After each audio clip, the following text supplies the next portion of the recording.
Today, we are called upon to again, as a people, to uphold and defend the ground rules of elective government in our country. The Constitution prescribes the requirements for those who seek the highest elective office in the land. It should not take months or indeed decades for the institutions concerned to be able to do their work in establishing the credibility of any certificates presented by candidates for public office. We undertook this journey at great cost and for important reasons. The ground rules for legitimate governance in our country need to be upheld. And you who are gathered here today have the responsibility of holding those ground rules. And the reputation of our country is at stake. That affects everyone, Nigerians everywhere, wherever they may be in the world. I am a Democrat by conviction and a citizen of a country that I love. The issues at stake in this case require us once more to rededicate ourselves to both the country and our Constitution. Now we must entrust these facts to us all as citizens and as leaders of the institutions charged with interpreting our Constitution. I should thank the lawyers, both in Nigeria and in the United States, who have assisted us in bringing clarity and definitive answers to these issues that appear to have defied our institutions for nearly a quarter of a century.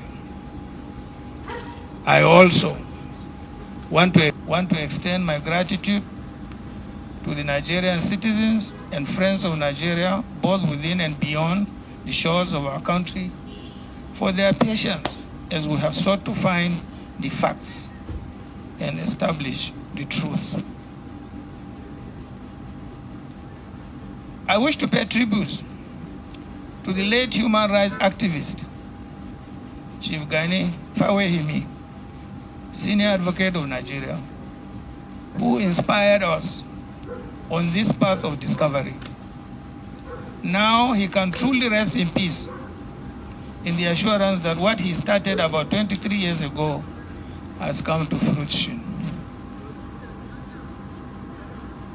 Gani's vindication today gives credence to the saying that no matter how fast a lie runs, the truth will someday overtake it.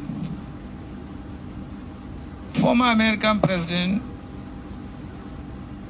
Thomas Jefferson once said, and I quote, "If I had to choose between government without newspapers and newspapers without government, I wouldn't hesitate to choose the latter." From exposing the Watergate scandal and unraveling the dubious certificates of politicians, journalists have maintained eternal vigilance by bridging the gap and stepping in when other arms of government failed.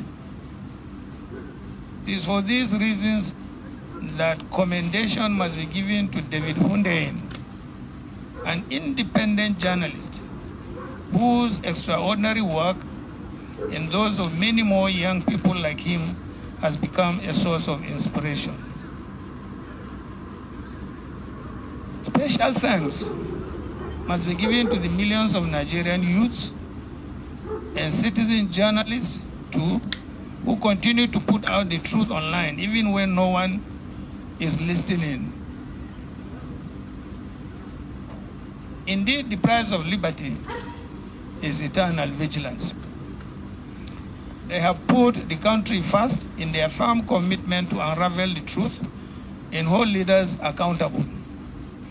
This gives me the hope that we have worthy partners in the struggle to reclaim the country we call our home. This quest is not for or about Atiku Abubakar. It is a quest for the enthronement of truth, morality, justice, and accountability in our public affairs.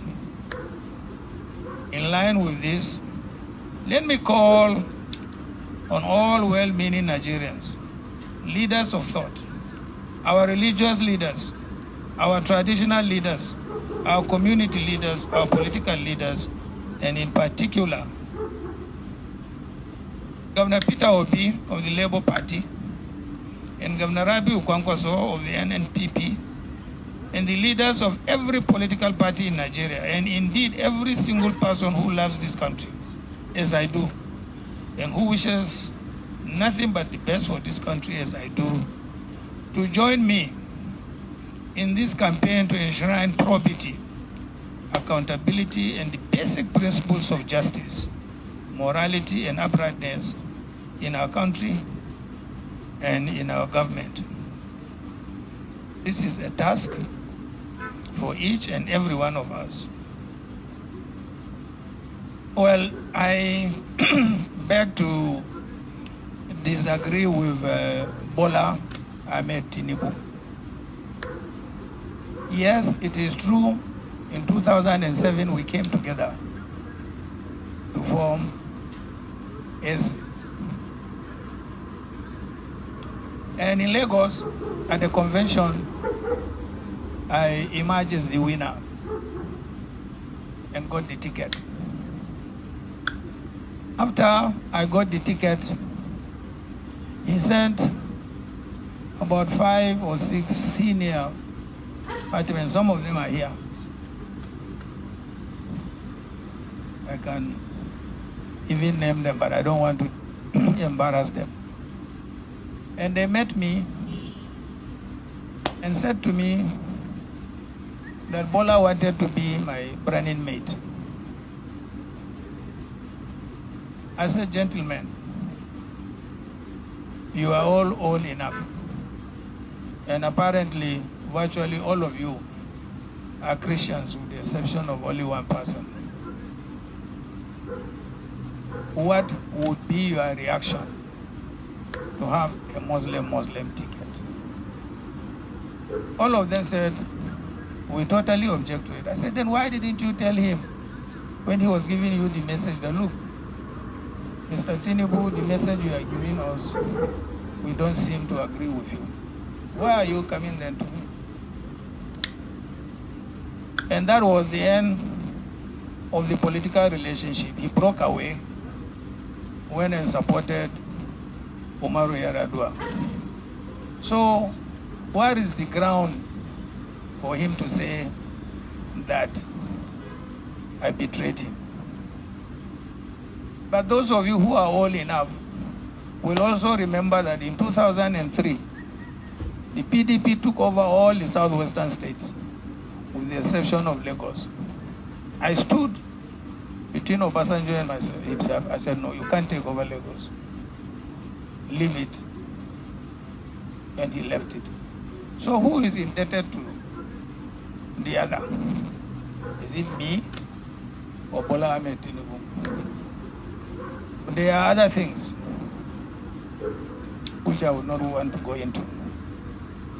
But I vehemently deny that either I stabbed him at the back or did not do him whatever. Thank you. Until today, I will not do Muslim ticket. So I don't have to be president because I don't believe it is right for this country. It's not right. Absolutely wrong. We are multi-ethnic and multi-religious. And our government should reflect our diversity and our composition. Thank you very much.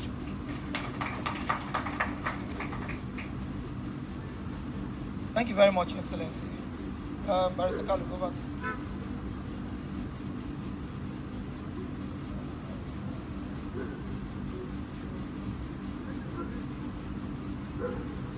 On the certificates issued or released by Chicago State University to the lawyers of Alhaji Atiku Abubakar. These are the documents. One, that Bola Ahmed Tinubu forged the certificate he presented to INEC. That's one. Two, that the qualifying certificate from Southwest College to Chicago State University bears a female, indicating that that document does not belong to Bola Ahmed Tinubu. Three, the Chicago State University admission application form has a claim that Bola Ahmed Tinubu attended Government College, Lagos, and graduated in 1970, when indeed the school was established in 1974. The same document has it that the owner of that document is a Black American, and the document Bola Ahmed Tinubu submitted to INEC, he denied having dual citizenship, which means it does not belong to him. Then, the same document, oral deposition, says that the A, Bola A. Tinubu, is Ahmed, but the NYSC certificate Bola Ahmed Tinubu submitted to INEC has Adekunle. I don't know where the Adekunle and the Ahmed emerged from. So, on the second arm of your question, of what use will it be in the Supreme Court, it is very, very clear that from decided authorities, the Supreme Court has held that they can accept a party to adduce fresh evidence as long as certain conditions are met. And from what transpired in the proceedings in U.S. courts, that condition has already been met. So, as we speak, our law is very clear that a party at fault cannot be allowed to enjoy the fruit of his illegality. That is our answer to your question. Thank you.